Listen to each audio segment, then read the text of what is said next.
Welcome back to my channel which is Sri BH Biology Tutorials। Students, आज के इस video lecture के अंदर अपने पास टॉपिक है पॉलिनेशन।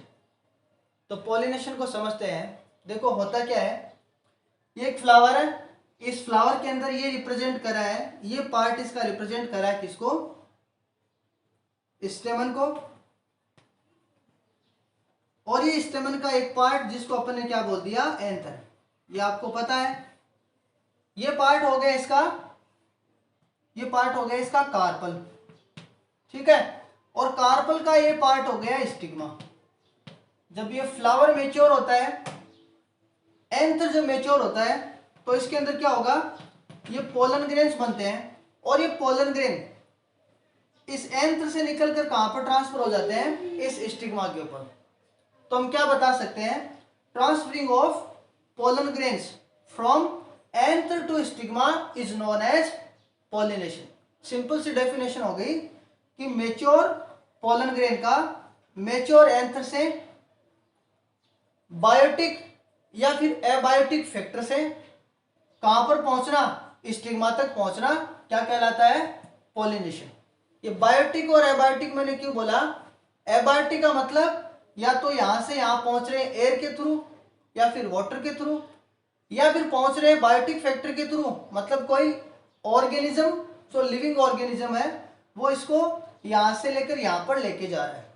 इस प्रोसेस को अपन ने क्या बोल दिया, simple pollination.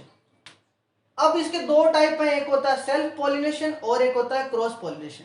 There are two type of pollination. First one is self pollination और सेकेंड क्या इसका, क्रॉस पॉलिनेशन। सेल्फ पॉलिनेशन का मतलब होता है उसी फ्लावर में या फिर उसी प्लांट के, एक ही प्लांट के दो फ्लावर के बीच में, एक ही प्लांट के दो फ्लावर के बीच में हो, या फिर एक प्लांट के एक ही फ्लावर के अंदर अगर पॉलिनेशन हो तो अपन ने उसको क्या बोल दिया, सेल्फ पॉलिनेशन। इस सिचुएशन के बेसिस पे हम क्या बता सकते हैं कि सेल्फ पॉलिनेशन की कितने टाइप है, दो टाइप। पहले को अपन ने क्या बोल दिया, ऑटोगेमी। क्या बोल दिया, ऑटोगेमी। और दूसरे का नाम हो गया गिटनोगेमी। ये दूसरा टाइप हो गया गिटनोगेमी। पहला हो गया ऑटोगेमी, दूसरा हो गया गिटेनोगेमी। पहला जो टाइप है ऑटोगेमी, देखो इसमें क्या हो रहा है, एक ही प्लांट के अंदर, एक ही प्लांट के अंदर एक ही फ्लावर, इस फ्लावर के जो पोलन ग्रेन है इसी फ्लावर की स्टिग्मा के ऊपर अगर ट्रांसफर होते हैं तो हम उसको क्या बोलते हैं, ऑटोगेमी।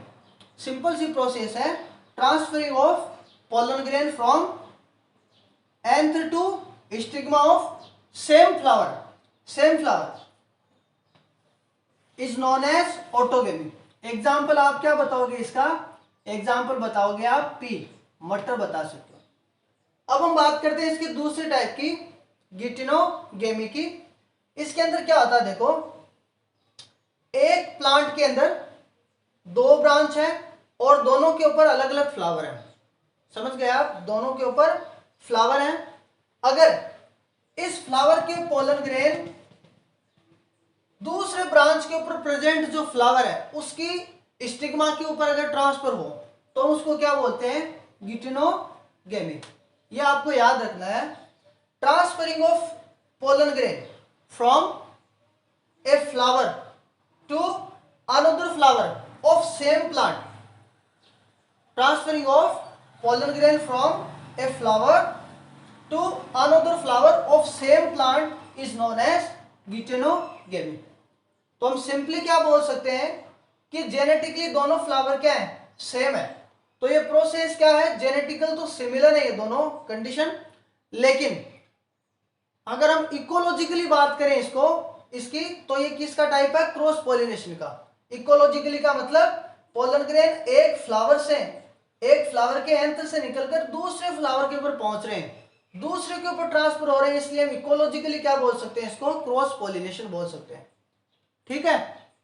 गिटेनोगेमी का एग्जाम्पल क्या है, एग्जाम्पल आप देख सकते हो मेज जो होता है मक्का का जो प्लांट होता है मेज प्लांट, उसके अंदर आपने देखा होगा कि मेल फ्लावर अलग होता है, फीमेल फ्लावर क्या होता है, अलग। मेल फ्लावर ऊपर की ओर लगता है, फीमेल फ्लावर कहाँ लगता है, नीचे की ओर। तो दोनों अलग अलग ब्रांच के ऊपर, अलग अलग नोड के ऊपर लगते हैं, इसलिए आप क्या बता सकते हो, अगर ऊपर से फ्लावर के पोलन ग्रेन नीचे वाली स्टिग्मा के ऊपर आ रहे हैं तो वो टाइप कौन सा हो गया, गिटनोगेमी। एक एग्जांपल मैं आपको दिखा रहा हूं यहाँ पर, ये देखो, ये आपको एग्जांपल रिप्रेजेंट कर रहा हूं मैं कुकर बीट्स का। कुकर बीट्स के अंदर ये एग्जांपल है मस्क मेलन का, जिसको आप खरबूजा बोलते हो। इसके अंदर देखो आपको दो फ्लावर दिख रहे हैं, एक तो ये फ्लावर जो आपको येलो कलर का दिख रहा है, एक फ्लावर का है नीचे की ओर, ये फ्लावर देखो अलग अलग पोजीशन के ऊपर है, ये थोड़ा फूला हुआ सा है। तो इसमें होगा क्या, इस फ्लावर के पोलन ग्रेन इस फ्लावर के ऊपर ट्रांसफर होंगे, नीचे की ओर जो फ्लावर है इसके ऊपर ट्रांसफर होंगे। तो इस तरीके की प्रोसेस देखो, अलग अलग पोजीशन के ऊपर यहाँ पर फ्लावर दिख रहे हैं आपको, इसलिए ये कंडीशन कौन सी हो गई, ये कंडीशन हो गई गिटेनोगेमी। अब हम देखते हैं पॉलिनेशन का दूसरा टाइप, जिसका नाम है क्रॉस पॉलिनेशन।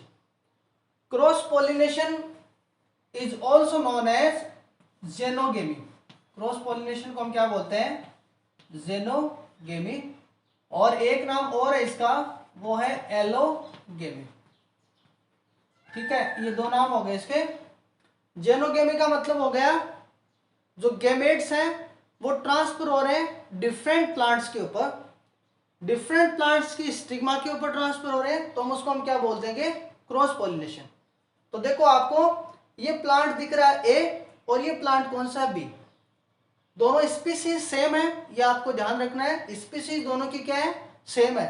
फॉर एग्जाम्पल जैसे ये प्लांट वीट का है तो ये प्लांट भी किसका होगा, वीट का। स्पीसीज दोनों क्या हो गई, सेम हो गई। फिर क्या होगा, इस प्लांट के एंथर से बनने वाले जो पोलन ग्रेन है वो दूसरे प्लांट की किसी फ्लावर की स्टिग्मा के ऊपर अगर ट्रांसफर होते हैं तो हम उसको हम क्या बोलते हैं, क्रॉस पॉलिनेशन। सो हम क्या बोलेंगे, transferring of pollen grain, transferring of pollen grains from mature anther to stigma of different flower of different plant. दूसरे प्लांट के किसी फ्लावर के ऊपर अगर पोलन ग्रेन्स ट्रांसफर हो रहे हैं तो हम उसको क्या बोल देंगे, क्रॉस पॉलिनेशन। तो हम इसके बेसिस पे क्या बता सकते हैं कि ये दोनों प्लांट जेनेटिकली क्या है, डिफरेंट है, लेकिन स्पीशीज क्या है, दोनों सेम है, इसलिए ये हो गया क्रॉस पॉलिनेशन। अब ये प्रोसेस करने के लिए इन पोलन ग्रेन्स को यहां से यहां ले जाने के लिए, एंथर से स्टिग्मा के ऊपर ले जाने के लिए अपने पास दो तरीके की कंडीशन काम में आती है। एक को हम बोलते हैं बायोटिक फैक्टर और एक को बोलते हैं एबायोटिक फैक्टर। बायोटिक फैक्टर के अंदर कोई ऑर्गेनिज्म होता है जो इन पोलन ग्रेन्स को इस स्टिग्मा के ऊपर ले जाता है। जैसे अगर ये पोलन ग्रेन बीज के थ्रू या फिर इंसेक्ट के थ्रू ले जाए जाते हैं तो हम क्या बोलेंगे इसको, एंटेमोफिली। अगर ये यहां पर बेड्स के थ्रू ट्रांसफर होते हैं तो हम उसको क्या बोलेंगे, चिरिप्टेरोफिली। अगर ये प्रोसेस बर्ड्स के थ्रू होती है तो हम क्या बोलेंगे इसको, ऑर्निथोफिली। समझ रहे हो आप। तो ये कुछ मैंने आपको बायोटिक फैक्टर बता दिए। दूसरा जो आता है इसके अंदर वो आता है एबायोटिक फैक्टर। मतलब ये पोलन ग्रेन यहां से ट्रांसफर हो सकते हैं एयर के थ्रू, एयर के थ्रू होते हैं तो हम क्या बोलते हैं इसको, एनेमोफिली। यहां से यहां ट्रांसफर हो सकते हैं वाटर के थ्रू तो हम क्या बोल देंगे इसको, हाइड्रोफिली। तो ये हो गए इसके लिए कौन कौन से फैक्टर है, या हम बता सकते हैं वेक्टर, जो यहाँ पर ट्रांसफर करें पोलन ग्रेन को इस स्टिग्मा के ऊपर। ये हो गया क्रॉस पॉलिनेशन। सेल्फ पॉलिनेशन के कंपैरिजन में क्रॉस पॉलिनेशन प्लांट की सर्वाइवलिटी के लिए या फिर नए कैरेक्टर को ट्रांसफर करने के लिए, एक वेरिएबिलिटी को इंड्यूस करने के लिए ज्यादा इंपॉर्टेंट होता है क्रॉस पॉलिनेशन सेल्फ के कंपैरिजन में। एक पॉइंट हम और पढ़ना चाहेंगे यहाँ पर, और वो है किससे रिलेटेड, गेटनोगेमी से रिलेटेड। देखो यहाँ पर आपको इस फ्लावर के अंदर दोनों मेल और फीमेल पार्ट दिख रहे हैं, इस फ्लावर के अंदर भी मेल और फीमेल पार्ट दिख रहे हैं। कई बार क्या होता है, एक फ्लावर के अंदर एक ही पार्ट प्रेजेंट रहता है, मतलब प्लांट का जो फ्लावर है वो यूनिसेक्सुअल होता है। तो हो सकता है ये अगर हम मेल पार्ट लें, मतलब इसको अगर हम स्टेमिनेट फ्लावर डिक्लेयर करें तो इसके अंदर ये कौन सा पोर्शन हो गया, मेल। और इसको अगर हम पिस्टिलेट डिक्लेयर करें तो इसके अंदर कौन सा पोर्शन हो गया, ये फीमेल। फिर क्या होगा, ये पोलन ग्रेन यहां से क्या होंगे, यहां पर ट्रांसफर, इसका एग्जाम्पल मैंने आपको बताया था मस्क मेलन। इसके अंदर भी क्या होता है, एक फ्लावर के अंदर एक ही पार्ट होता है मेल पार्ट, और फिर क्या होगा, ये मेल पार्ट से पोलन ग्रेन इस फीमेल पार्ट के ऊपर ट्रांसफर होते हैं। तो ये भी एक टाइप हो गया किसका, गेटनोगेमी का। ये भी एक मेथड हो गया गेटनोगेमी का। आई होप ये वीडियो आपको अच्छा लगा होगा। अगर वीडियो अच्छा लगा तो आपको चैनल को सब्सक्राइब करना, वीडियो को लाइक करना। Thank you so much.